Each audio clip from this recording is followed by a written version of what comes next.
رضي الله عنه، وقد سئل عن عبد الله بن مسعود فقال: هذا الرجل لا أزال أحبه مذ حديث سمعته من رسول الله على نبينا صلوات الله وسلامه، سمعته يقول: خذوا القرآن من 4 من عبد الله بن مسعود، فبدأ به.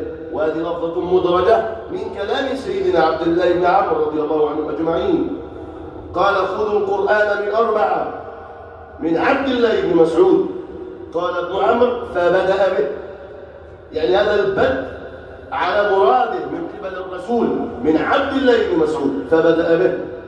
ومن معاذ بن جبل، ومن أبي بن كعب، ومن سالم مولى أبي حذيفة. وقلت لكم فيما سبق أن الأخذ لا يراد به أخذ المنطق فحسب، يعني يقال هكذا، مش أو لا أعو ما هذا المراد.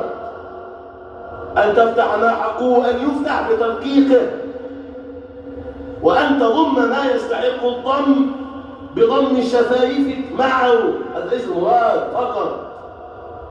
والذال تكون ذال، يعني بعد ذلك اللسان طالع، والجيم بعد ذلك المشبع كما يظن البعض، ليس هذا المراد.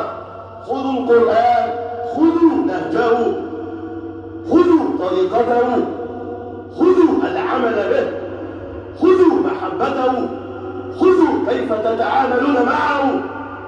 من عبد الله بن مسعود، قارئ وفى معنى القراءة، قارئ أدرك حلالا وحراما، قارئ عرف مقصود الله من كلامه، قارئ تخشع بالقرآن وصدق مع الله بالقرآن وتواضع لله بالقرآن. إذا رأيته رأيت خاشيا مخبتا مخلصا صادقا، لا ترى متعجرفا ولا متكبرا ولا على الناس مغرورا، وإنما ترى حقيقة القرآن في هذا العبد الصالح وهؤلاء الطيبين. وهذا الذي أردت أن أبينه لكم معاشر القراء، لتعلموا من هو القارئ على العين والحقيقة. فإن الناس لما فقدوا الكبار